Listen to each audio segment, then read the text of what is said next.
Hello all, welcome to Edutap Himachal Pradesh YouTube channel. बहुत बहुत स्वागत है आप सबका Vijay batch mains answer writing series के इस नए लेक्चर में, जहां पर हम डे 19 में GS1 के 4 क्वेश्चन डिस्कस करेंगे। देखिए, जो विजय बैच इनिशिएटिव है, इसका मेन एम ये है कि आप 45 डेज हमारे साथ आंसर राइटिंग प्रैक्टिस करें, 180 क्वेश्चंस लिखें, उनके आंसर्स लिखें, अच्छे से रिव्यू करवाएं हमसे, ताकि आप टॉपर्स की तरह आंसर लिखना शुरू कर दें और आपकी जो HPS मेंस की सिलेक्शन है वो गारंटी हो जाए। ठीक है, आप एक अच्छा रैंक सिक्योर करें।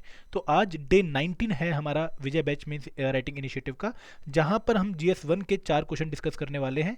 ये 4 क्वेश्चन में से 2 क्वेश्चन होंगे 4 मार्क्स के, एक क्वेश्चन होगा 8 मार्क्स का और एक क्वेश्चन होगा 20 मार्क्स का। ठीक है, और हम जो पूरी डिस्कशन करेंगे आंसर राइटिंग की, it is based on our video of 3 step formula for answer writing, जहां पर हमने आप लोगों को बताया था कि किस तरीके से आप 3 स्टेप फॉलो करके आंसर राइटिंग की प्रैक्टिस अच्छी कर सकते हैं। अगर आप लोगों में से किसी बच्चे ने ये वीडियो नहीं देखी है तो ऊपर दिए गए लिंक पर जाकर वो वीडियो देख सकता है।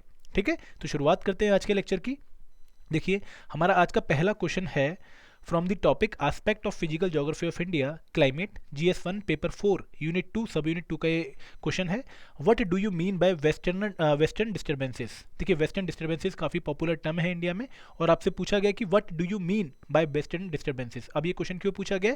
क्योंकि similar type of question HPS mains examination में बार बार पूछे जाते हैं, जैसे what do you understand by north wester, what are mangrove forest, what do you understand by burst of monsoon in India. तो सिमिलरली आपसे क्वेश्चन पूछा गया कि आप क्या समझते हैं, आपको क्या समझ आता है by the term western disturbances. ठीक है, तो देखिए, वेस्टर्न डिस्टर्बेंस एक एक्स्ट्रा ट्रॉपिकल स्टॉर्म है जो कि ओरिजिनेट करता है in the Mediterranean region that bring sudden winter rain to the northern parts of the Indian subcontinent. देखिए, एक तरह का एक्स्ट्रा ट्रॉपिकल स्टॉर्म है जो कहाँ जनरेट हो रहा है, मेडिटेरेनियन रीजन में। आपने इसका ओरिजिन बता दिया और इसका इन्फ्लुएंस भी बता दिया इंडिया पे, कि it brings sudden winter rain to the northern part of the Indian subcontinent. काफ़ी जरूरी है इनिशियली बताना, क्योंकि वेस्टर्न डिस्टर्बेंसेस का जो कंटेक्स्ट आएगा वो इंडियन कंटेक्स्ट आएगा। ठीक है, ये एक मॉनसूनल प्रेसिपिटेशन नहीं है जो कि इंडिया में जनरली जून से लेकर सितंबर के बीच में होती है। It is a non monsoonal precipitation जो कि सर्दियों में होती है। ठीक है, आपके दिसंबर एंड जनवरी के मंथ में होती है, and its patterns are driven by westerlies. जो वेस्टर्लीज विंड चलती हैं वो आपकी बेसिकली इन वेस्टर्न डिस्टर्बेंसेज को कैरी करती हैं to the Indian subcontinent. ठीक है, it develop in the mid latitude region. Generally हम सोचते हैं कि ये ट्रॉपिकल एरियाज में जनरेट होती हैं, लेकिन ये ट्रॉपिकल एरियाज में जनरेट नहीं होती हैं। It develop in the extra tropical areas mid latitude region, और इसलिए इनको मिड लैटिट्यूड स्टॉर्म्स या एक्स्ट्रा ट्रॉपिकल स्टॉर्म्स भी बोला जाता है। ठीक है, जनरली एक सीजन में 4 से 5 वेस्टर्न डिस्टर्बेंस आती हैं जो कि रेनफॉल लेकर आती हैं एंड स्नो लेकर आती हैं in the upper Himalayan region, और रेनफॉल लेकर आती है at the Punjab and Jammu hill plains. ठीक है, तो ये काफ़ी इंपॉर्टेंट टॉपिक है, आपको इसके बारे में 2-3 चीज़ें याद रखनी है कि एक तो वेस्टर्न डिस्टर्बेंसेस की डेफिनेशन आपको बतानी पड़ेगी, एक उसका इम्पैक्ट इंडिया पे बताना पड़ेगा, और दूसरी बात जो आपको बतानी पड़ेगी कि ओकेजनली कितनी एवरेज वेस्टर्न डिस्टर्बेंसेस इंडिया में आते हैं। ठीक है, अब देखते हैं आज का second question. It is from the topic aspect of physical geography geomorphic setup. काफ़ी इंपॉर्टेंट एक क्वेश्चन है। What do you understand bye fluvial processes. ठीक है, अगेन एक जो क्वेश्चन है काफ़ी इंपॉर्टेंट है from the Himachal mains examination point of view, क्योंकि सिमिलर टाइप ऑफ क्वेश्चन कई बार पूछे गए हैं आपके एग्जाम में। तो आपसे यहाँ पर फ्लूवियल प्रोसेसेस के बारे में पूछा गया है। देखिए, फ्लूवियल प्रोसेस अपने आप में एक जियोमॉर्फिक टर्म है जिसकी अंडरस्टैंडिंग आपको होनी चाहिए। ठीक है, these processes are associated with river and streams. जहाँ भी फ्लोइंग वाटर होगा वहाँ पर आपके फ्लूवियल प्रोसेस की इंडिकेशन आएगी, and fluvial process is a term that is associated with the rivers and stream flowing water and the deposits and landforms created by them. देखिए, जब भी फ्लोइंग वाटर फ्लो होगा तो या तो वो इरोजनल लैंडफॉर्म बनाएगा या फिर डिपोजिशनल लैंडफॉर्म्स बनाएगा। अगर अपर वैली में है, अगर अभी स्ट्रीम स्टार्ट हुई है, अपनी यंग स्टेज पे है, तो वहाँ पर वो इरोजनल लैंडफॉर्म बनाएगा, और अगर वो अपनी यूथफुल या मैच्योर स्टेज में है तो वहाँ पर वो डिपोजिशनल लैंडफॉर्म्स बनाएगा। तो यहाँ पर बेसिकली जो मोशन है सेडिमेंट का, जो कि एक रिवर या स्ट्रीम कैरी करके लेकर आ रही है फ्रॉम द अपर ट्रैक्ट, वो नीचे डिपॉजिट करेगी, और इस पूरे प्रोसेस को क्या बोला जाएगा, फ्लूवियल प्रोसेस। ठीक है, ये प्रोसेस काफ़ी इंपॉर्टेंट है क्योंकि ये बेसिकली जो अपर रिचेस हैं वहाँ पर डेनुडेशन करते हैं लैंड सर्फेसिस की, और जो रॉक डेट्रीटस या जो सैंड मटीरियल है, जो रॉक डेब्रिस, वो ये ऊपर से लेकर आते हैं, उनको डिपॉजिट करते हैं एट द लोअर लेवल। तो फॉर एग्जाम्पल अगर हम गंगा की बात करें तो गंगा आपकी उत्तराखंड से फ्लो होती है, तो वहाँ से जो पहाड़ों से डेब्रिस वो लेकर आती है उसको वो डिपॉजिट करती है इन दी उत्तर प्रदेश एंड बिहार रीजन। तो वहाँ की जो लैंड है वो काफ़ी उपजाऊ है। ठीक है, तभी हम उसको इंडो गैंगेटिक वैली के नाम से जानते हैं, और वहाँ पर जो एग्रीकल्चर सेटअप है वो काफ़ी डेवलप हो चुका है, जस्ट बिकॉज क्योंकि वहाँ पर जो फ्लूवियल प्रोसेस है वो काफ़ी एक्टिव हैं। ठीक है, जो ये फ्लूवियल प्रोसेस है जनरली इनमें 2 तरह के लैंडफॉर्म्स हमें फाइनली देखने को मिलते हैं। पहला है फ्लूवियल इरोजनल लैंडफॉर्म, वो लैंडफॉर्म जो कि किसी चीज़ के टूटने से बने, इरोजन से बने हैं। फॉर एग्जांपल रिवर चैनल, अब एक पानी बहेगा तो रिवर अपना रास्ता अपना रास्ता बनाएगा, और जो रास्ता बनेगा उसको हम क्या कहेंगे, रिवर चैनल। फिर वैलीज बनती हैं, कैनियंस बनते हैं, गॉर्जेस बनते हैं, वाटरफॉल बनते हैं, जो कि बेसिकली इरोजन की वजह से बनते हैं। And there second type depositional fluvial landforms, जहाँ पर चीज़ डिपोजिशन के होने से बनी है, कोई रॉक डेब्रिस है जो डिपॉजिट हुआ है और उसने फिर वो एक पूरा सेटअप बनाया है, जैसे फ्लड प्लेन्स, ठीक है, डेल्टास, नेचुरल लेवीज। तो ये बेसिकली डिपोजिशनल फ्लूवियल लैंडफॉर्म्स हैं। तो देखिए, जब भी आपसे एक पर्टिकुलर टर्म ज्योग्राफी की पूछी जाए तो आपको उसकी डेफिनेशन बतानी है, ठीक है, क्योंकि यहाँ पर अगर हम 3 स्टेप फार्मूला की बात करें तो आपको सबसे पहले एक टर्म जो है वो क्लियर दिख रही है कि वेस्टर्न डिस्टर्बेंस यहाँ पर आपसे पूछा गया है, आपको कीवर्ड दिख रहा है। सेकेंडली यहाँ पर आपको कीवर्ड दिख रहा है फ्लूवियल प्रोसेस आपसे पूछा गया है, तो इस कीवर्ड को ही आपने डायरेक्टली एड्रेस करना है। क्वेश्चन ओपन एंडेड है, आपसे दोनों में ही व्हाट डू यू अंडरस्टैंड पूछा है, ठीक है। अब देखते हैं third question. It is from the topic disaster profile of the country, GS1 paper 4 unit 2 sub unit 1 का एक क्वेश्चन है। क्वेश्चन क्या है कि the reasons for rising instances of landslide are anything but natural, discuss, ठीक है। और ये क्वेश्चन हमने क्यों पूछा है, क्योंकि सेम क्वेश्चन कई बार हिमाचल मेंस में पूछे गए हैं, जैसे discuss various measures for the development of drought prone areas in India. तो यहाँ पर अगेन ये क्वेश्चन इसलिए भी पूछा गया क्योंकि इस बार जो लैंडस्लाइड के इंस्टांसेस हैं वो हिमाचल में काफ़ी ज़्यादा हुए हैं, तो ये क्वेश्चन आने की संभावना काफ़ी ज़्यादा है। अब देखिए, जब आप ये क्वेश्चन पढ़ेंगे तो आपको पहला काम क्या करना है, आपको इसमें कीवर्ड आइडेंटिफाई करने हैं। हमारा स्टेप 1 क्या है, keyword identification. The reason for rising instances of landslide, आपको इस बात को बताना पड़ेगा कि वाई वी आर सेइंग कि जो लैंडस्लाइड है वो राइजिंग हो रहे हैं, ठीक है, उनके इंस्टांसेस बढ़ रहे हैं। एनीथिंग बट नेचुरल, मतलब आपको बताने की देखो नेचुरल तो है ही है, लेकिन उसके साथ साथ एंथ्रोपोजेनिक कॉज काफ़ी इंपॉर्टेंट हो रखे हैं in increasing the frequency of landslides in Himachal Pradesh and other parts of India. और आपको डिस्कस करना है, डिस्कस में बेसिकली आपको डिफरेंट व्यूज देने हैं अपने टॉपिक के रिगार्डिंग, ठीक है। शुरुआत करते हैं। अब आपको सेकंड स्टेप फॉलो करना है, अपनी कोर नॉलेज प्रेजेंट करनी है। देखिए, यहाँ पर जो आंसर है वो 120 वर्ड्स से ज़्यादा का है, क्योंकि मैं आपको यहाँ पर बहुत सारी चीज़ें बताने वाला हूँ, ठीक है, कुछ मटेरियल आपको देने वाला हूँ, इसलिए मेरा आंसर बड़ा हो सकता है, लेकिन आप इसमें से सिलेक्टिव मटेरियल यूज़ करिएगा और उसको बाद में 120 वर्ड में लिखने की कोशिश करिएगा। देखिए, लैंडस्लाइड का मतलब क्या है कि mass movement of hill slopes, है ना, it can be downward, it can be outward, और जब ये होती है तो काफ़ी लार्ज अमाउंट में ये जो डिस्प्लेसमेंट है सॉइल की, डेब्रिस की करती है, ठीक है। तो जो सबसे पहले आप लैंडस्लाइड टर्म को डिफाइन करेंगे कि it is the mass movement of hill slopes and can be defined as the downward and outward movement of the slope forming materials, जो कि जनरली क्या है, रॉक, सॉइल, डेब्रिस और इन सबकी कम्बिनेशन। अब ये जो लैंडस्लाइड है ये काफ़ी क्विकली भी हो सकती है और स्लोली भी हो सकती है, लेकिन जनरली जो लैंडस्लाइड फिनोमिना है इसको हम एसोसिएट करते हैं विद द माउंटेन्स, लेकिन कई बार ये आपकी जो नॉर्मल स्लोपी सर्फेस हैं जो माउंटेनस नहीं भी है वहाँ पर भी आपकी लैंडस्लाइड हो सकती है। अब इनके पीछे जो कारण है वो दोनों हैं, नेचुरल कारण भी है लैंडस्लाइड के पीछे, और कुछ एंथ्रोपोलॉजिक कॉजेज भी हैं, वो जो ह्यूमन की वजह से हैं, जो मैन मेड हैं। अगर हम बात करें नेचुरल कॉजेज़ की, तो नेचुरल कॉजेज़ क्या है कि जियोलॉजिकल स्ट्रक्चर किसी पर्टिकुलर एरिया का वीक है, कि वहाँ पर जो रॉक जो फॉर्म कर रही है बेसिस को, जो बेस बना रही है रॉक, वही वीक है, उसकी कंपोजिशन काफ़ी वीक है, ठीक है। तो weakness in the composition and structure of the rock या सॉयल फॉर्मिंग स्लोप, उसकी वजह से लैंडस्लाइड हो सकती है। देन स्लोप काफ़ी अनस्टेबल है, काफ़ी ज़्यादा एंगल है स्लोप का, ठीक है, तो इस वजह से वो अनस्टेबल है। थोड़ी सी भी अगर बारिश हो तो वहाँ पर स्लोपी सर्फेस बन जाएगी, जिसकी वजह से जो डेब्रिस है वो इजीली फ्लो कर जाएगा। Then intense rainfall and glacier melt, देखिए एक बहुत बड़ा कारण माना जाता है इंडिया में, नेचुरल कॉज माना जाता है लैंडस्लाइड का, वो है काफ़ी ज़्यादा अमाउंट में बारिश होना। देखिए, जब काफ़ी ज़्यादा अमाउंट में बारिश होगी तो वो एक तो लिक्विफिकेशन करती है कि सॉइल की जो फ्लूडिटी है उसको बढ़ा देती है, उसके साथ साथ जो वाटर सीप आउट होता है वो भी सॉइल की जो स्ट्रेंथ है उसको वीक कर देता है, जिसकी वजह से लैंडस्लाइड होती है। अगर हम काफ़ी स्नो की मेल्टिंग देखें तो वो भी लैंडस्लाइड कॉज करती है, क्योंकि अगेन वहाँ पर जो फ्लूडिटी ऑफ सॉइल है वो बढ़ जाती है। अगर हम अर्थक्वेक की बात करें तो अर्थक्वेक बेसिकली लैंडस्लाइड ट्रिगर करते हैं, क्योंकि सिज्मिक एक्टिविटी होती है, और सिज्मिक एक्टिविटी जब होती है तो जो रॉक है या फिर जो सॉइल है उनका जो स्लोप है उसमें मूवमेंट होती है, जिसकी वजह से डेब्रिस फॉल करता है। देन वॉल्केनिक इरप्शन, जो कि इंडिया में काफ़ी कम है, उसकी वजह से भी कई बार आपकी जो लैंडस्लाइड है वो कॉज होती हुई दिखती हैं। तो ये आपने नेचुरल कॉजेस मेंशन कर दिए, but it is not the main part of the answer. देखिए, main part of the answer क्या है, बेसिकली आपके जो एंथ्रोपोजेनिक कॉजेज हैं वो, क्योंकि क्वेश्चन की लैंग्वेज देखिए आप, the reason for rising instances of landslide are anything but natural. तो यहाँ पर आप बेसिकली अपने आंसर में जब आप 120 वर्ड में लिख रहे हैं तो आप क्या कर सकते हैं, आप इन जो नेचुरल कॉजेज है इनको एक एक लाइन में मेंशन कर सकते हैं, केवल इन पे आपका मेन फोकस नहीं जाना चाहिए, आपका मेन फोकस जाना चाहिए एंथ्रोपोजेनिक कॉजेज पे, जैसे सबसे मेन कारण क्या है एंथ्रोपोजेनिक में? डिफॉरेस्टेशन।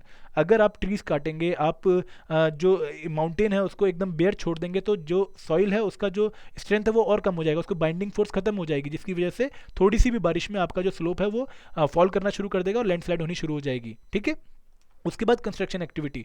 जब आप कंस्ट्रक्शन करते हैं तो अगेन आप काफ़ी लार्ज अमाउंट में कंस्ट्रक्शन करते हैं, जिसकी वजह से जो स्ट्रेंथ है एक पर्टिकुलर एरिया की वो वीक होनी शुरू हो जाती है। ठीक है।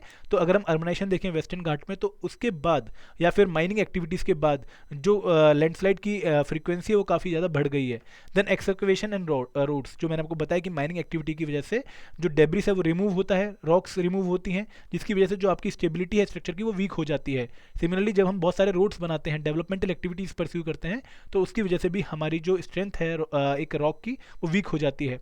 Then climate change. Climate change की वजह से हैवी रेनफॉल हो रहा है एक पर्टिकुलर एरिया में जहाँ पर पहले नहीं होता था, ग्लेशियर मेल्ट कर रहे हैं, जिसकी वजह से स्लोप जो है वो डिस्टेबलाइज कर रहे हैं। तो ये आपके एंथ्रोपोजेनिक कॉज हैं जो आपके आंसर का मेन पार्ट बनने चाहिए। ठीक है। तो आप इनको थोड़े डिटेल में बताओगे। ठीक है। अब आप एंड में क्या बोलेंगे कि देखो नेचुरल कॉजेज हैं, नो डाउट पहले भी थे और अब भी हैं, लेकिन एंथ्रोपोजेनिक कॉजेज ने इनकी जो फ्रीक्वेंसी है वो इंक्रीज कर दी है। पहले भी लैंडस्लाइड होते थे, ऐसा नहीं था कि पहले लैंडस्लाइड नहीं होते थे, लेकिन एंथ्रोपोजेनिक कॉजेज ने उनकी जो इंटेंसिटी है और उनकी जो फ्रीक्वेंसी है दोनों को इंक्रीज करने में काफ़ी बड़ा रोल प्ले किया है। ठीक है। ये आपकी कंक्लूजन होगी। अब हमने 3 क्वेश्चन डिस्कस कर लिए, अब आते हैं हमारे आज के लास्ट क्वेश्चन पर, which is from the topic aspect of physical geography of India, soils and vegetation, GS1 paper 4 unit 2 sub unit 2 का एक क्वेश्चन है। क्वेश्चन क्या है कि giving an account of the special distribution of different types of soil in India, discuss the features and utility of black soil of central India and the mountain forest soil of western Himalayas. तो ये देखो 20 mark का question है और question काफी बड़ा है, 400 word में आपको लिखना है। अब ऐसे क्वेश्चंस में सबसे पहले आप कीवर्ड आइडेंटिफाई करोगे। Giving an account of special distribution, आपको स्पेशल डिस्ट्रीब्यूशन एक कीवर्ड देखने को मिलेगा कि आपको बताना है कि कौन से एरिया में कौन सी सॉइल मिलती है, तो आपको स्पेशल डिस्ट्रीब्यूशन बतानी है पहली बात। तो इसको आप माइक्रो क्वेश्चन का पार्ट भी बना लें कि डिस्कस या फिर explain the special distribution of different types of soil in India, ये आपका पहला माइक्रो क्वेश्चन बन गया। देन सेकंड माइक्रो क्वेश्चन क्या है कि discuss the feature and utility of black soil of central India. तीसरा माइक्रो क्वेश्चन क्या है कि discuss the features and utility of mountain forest soil of western Himalayas. जब आप इन 3 क्वेश्चंस के आंसर कर देंगे तो आपका आंसर ऑटोमेटिकली आंसर हो जाएगा। ठीक है। आपने कीवर्ड आइडेंटिफाई कर लिया, आपने माइक्रो क्वेश्चन बना लिया, अब आपको आंसर करना शुरू करना है। देखिए जो national bureau of soil survey and Indian council of agriculture research है, इसने इंडिया में on the basis of genesis कैसी फॉर्मेशन हुई है, colour, composition and location 8 type की सॉइल बताई हैं। Alluvial soil, black soil, red soil, laterite and lateritic soil, forest and mountain soil, arid and desert soil, saline and alkaline soil and peaty and marshy soil. ठीक है। अब आपको इन सब की special distribution बतानी है। तो सबसे पहले हम यहाँ पर बता दें कि हम बहुत एक्सटेंसिव मटेरियल आपको देंगे इस पर्टिकुलर आंसर में, जिसको आपको पढ़ना है और आपको इसको यूज करना है 400 वर्ड में आंसर लिखने के। ठीक है। तो सॉइल ग्रुप्स इन इंडिया आपको बताना है सबसे पहले। तो पहला है alluvial soils. Alluvial soil group को इंडिया की लार्जेस्ट सॉइल ग्रुप माना जाता है और लगभग 45.6% एरिया जो है इंडिया का वो एल्यूवल सॉइल कवर कर रही है। ठीक है। ये सॉइल किस वजह से बनती है? क्योंकि जो रिवर है इंडो, गंगा एंड ब्रह्मपुत्र, ये काफी मात्रा में जो सिल्ट ऊपर से लेकर आ रही है उसको डिपॉजिट करती है प्लेन्स में। ठीक है। अब जो ये ब्लैक सॉइल, एल्यूवल सॉइल है, ये कहाँ में मिलती है? Delta of Mahanadi, Godavari, Krishna, Kaveri, deltaic alluvium की फॉर्म में, और इसके साथ साथ जो एंडो गैंजेटिक वाला पार्ट है वहाँ पर पूरी हमें एल्यूवल सॉइल मिलती है। ये वाला एरिया आपका जो है, इसके साथ साथ alluvial soil are found in the Narmada, Tapi and northern parts of Gujarat. ठीक है। इस वाले रीजन में जहाँ पर आपको ये वाला एरो दिख रहा है। ठीक है। अब बात करते हैं ब्लैक सॉइल की। ब्लैक सॉइल इंडिया में 16.6% का एरिया कवर करती है और ये हमें मिलती है महाराष्ट्र में, ठीक है, मध्य प्रदेश में, पार्ट्स ऑफ कर्नाटका में, तेलंगाना में, आंध्र प्रदेश में, गुजरात में एंड तमिलनाडु में। और जो ये ब्लैक सॉइल थी, it is basically form of the volcanic rocks. ये वॉल्केनिक रॉक्स की बनी हुई है, डेक्कन ट्रैप्स में जो मिलते हैं। इसके साथ साथ ये हमें उन एरियाज में मिलती हैं जहाँ पर काफ़ी ज़्यादा टेम्परेचर होता है और रेनफॉल काफ़ी कम होता है। ठीक है। उसके अगर हम बात करें कैरेक्टरिस्टिक्स ऑफ ब्लैक सॉइल, क्योंकि आपसे क्वेश्चन में पूछा भी गया है, तो ये काफ़ी इंपॉर्टेंट सॉइल हैं जिनकी फर्टिलिटी जनरली लो होती है, लेकिन अगर हम वैलीज ब्लैक सॉइल की बात करें तो वहाँ पर फर्टिलिटी हमें ज़्यादा देखने को मिलती है। जो ब्लैक सॉइल है वो काफ़ी क्लेई इन नेचर की होती है, ठीक है, और काफ़ी देर तक ये मॉइस्चर को रिटेन कर पाती है। जब रेनी सीजन होता है तो ये काफ़ी चिपचिपी सी हो जाती है, स्टिकी सी हो जाती है, लेकिन जब समर सीजन होता है तो ये श्रिंक करती है और इसमें क्रैक्स बनने शुरू हो जाते हैं, जिसकी वजह से इसको सेल्फ प्लॉइंग नेचर का बोला जाता है। ब्लैक सॉइल को रेगूर सॉइल के नाम से भी जाना जाता है and it is very good for the cotton cultivation. इसके साथ साथ अगर हम प्रॉपर्टीज़ की बात करें तो it is rich in alumina, iron oxide and lime, लेकिन इनमें फॉस्फेट, नाइट्रोजन एंड ह्यूमस काफ़ी कम होता है। ठीक है, अब कौन कौन सी क्रॉप हैं, जैसे मैंने आपको बताया कि they are very good for cotton, तो ये कॉटन सॉइल्स भी इनको बोला जाता है। ठीक है, they are also good for sunflower, millets, jowar, linseed. ठीक है, तो काफ़ी बड़ी मात्रा में कल्टीवेशन जो है ब्लैक सॉइल में वो महाराष्ट्र में और गुजरात में हमें देखने को मिलता है। अब बात करें रेड एंड येलो सॉइल की, तो red and yellow soil India का लगभग 10.6% एरिया कवर करती हैं। ये सॉइल डेवलप होती हैं ऑन क्रिस्टलाइन इग्नस रॉक्स, जहाँ पे लो रेनफॉल होती है, generally eastern and southern part of Deccan plateau. और ये जो रेड एंड येलो सॉइल हैं, they are also found in the part of Orissa, Chhattisgarh. और ये जो सॉइल हैं काफ़ी अच्छी सॉइल है एट द लोअर पार्ट। अगर हम लोअर वैली की बात करें तो वहाँ पर थोड़ी फर्टाइल है, लेकिन अपर वैली में इतनी फर्टाइल नहीं है। फिर हम बात करें लेटराइट एंड लेटरिटिक सॉइल की, they are develop in the areas of very high temperature and high rainfall. ठीक है, और जहाँ पर alternate wet and dry period होते हैं, कि एक बार बारिश हुई, थोड़ा गीला मौसम हो गया, हाई मॉइस्चर का मौसम हो गया, एंड फिर ड्राई हो गया, लो मॉइस्चर का मौसम हो गया। ठीक है, जब बारिश होती है तो जो सॉइल है वहाँ से लाइम एंड सिलिका लीच होता है, जिसकी वजह से सॉइल बचती है rich in iron oxide and aluminium. ठीक है, अब जो ये लेटराइट सॉइल है, यहाँ पर जनरली हमें कैशूनट की जो कल्टीवेशन है वो काफ़ी ज़्यादा देखने को मिलेगी। ठीक है, it is found in the soil in Tamil Nadu, Andhra Pradesh and Kerala, और काफ़ी इंपॉर्टेंट है फॉर ट्री क्रॉप्स। ठीक है, इसके बाद हम बात करें फॉरेस्ट सॉइल की, माउंटेन सॉइल की, दे occupy an area of 8.67% of the total area of India. और जनरली ये हिट्रोजनस सॉइल्स हैं, इनमें हमें multiple type of soil further देखने को मिलती हैं। और यहाँ पर जो ऑर्गेनिक मैटर है उसकी अमाउंट काफ़ी ज़्यादा होती है, क्योंकि यहाँ पर जो डिपोजिशन है फ्रॉम दिस फॉरेस्ट वो हमें ज़्यादा देखने को मिलेगा। ठीक है, और ये जो सॉइल हैं they are also occur in western and eastern Ghat. यहाँ पर आपको करेक्टरिस्टिक भी बतानी है, these are rich in humus, they are deficient in potash phosphorus and lime. और जनरली जो क्रॉप इनमें उगती हैं वो है tea, coffee, spices and tropical fruits. ठीक है, अब बात करें एरिड सॉइल की, जो कि इन the area of Rajasthan, Punjab, Haryana में हमें देखने को मिलता है। ये जो सॉइल है जनरली यहाँ पर साउथ वेस्ट मानसून कम पहुँच पाता है, इसलिए वहाँ पर ये बनती हैं। The desert soils are also of aeolian nature, यहाँ पर जो सैंड है वो कैरी होती है फ्रॉम लॉन्ग डिस्टेंसेस, और लगभग 90 to 95% जो सॉइल है ये एलन यहाँ पर सॉइल हमें देखने को मिलती है। ठीक है, फिर अगर हम बात करें सेलीन सॉइल की, जो इंडिया का लगभग 68,000 किलोमीटर स्क्वायर एरिया कवर करती है, ये हमें मिलती है इन the part of Andhra Pradesh, Telangana, Karnataka. ठीक है, और यहाँ पर एक और बात की, कई बार जो इम्प्रॉपर या एक्सेस इरिगेशन हुआ है after the green revolution in Haryana and Punjab, वहाँ पर भी हमें सेलीन सॉइल बनती हुई दिखी है। ठीक है, इसके बाद हम एक और बात करते हैं कि जब सेलीन सॉइल बनने का एक कारण ये भी है कि कुछ एरियाज में ड्राई क्लाइमेट है, पुअर ड्रेनेज है, जैसे कच्छ वाला रीजन या फिर गल्फ ऑफ खंबात वाला रीजन, तो वहाँ पर भी ये सॉइल बनती है। Finally but not the least, peaty and marshy soil, ये वो सॉइल हैं जो कि काफ़ी इंपॉर्टेंट हैं from the humus point of view. They are found in areas of heavy rainfall and high humidity, जहाँ पर ग्रोथ ऑफ वेजिटेशन काफ़ी अच्छा है।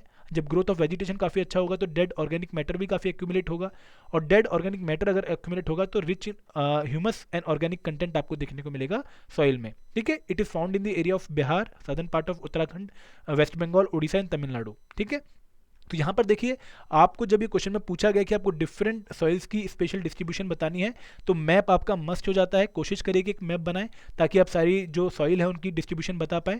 इसके साथ साथ आपको एक एक दो दो लाइन हर एक सॉइल के बारे में लिखनी पड़ेगी। ब्लैक सॉइल को एंड दी माउंटेन सॉइल, इनको आपको थोड़ा ज़्यादा एक्स्ट्रा में एक्सप्लेन करना पड़ेगा। तो so this is all from my side. आज हमने एक और बार 4 क्वेश्चन डिस्कस किए। आई होप कि आपको ये लेक्चर समझ आया होगा, अच्छा लगा होगा, और इसी तरीके से आप लिखते रहेंगे, प्रैक्टिस करते रहेंगे, तो friends I am pretty sure कि आप टॉपर्स की तरह आंसर लिखना शुरू हो जाएंगे। This is all from my side. जय हिंद, जय भारत।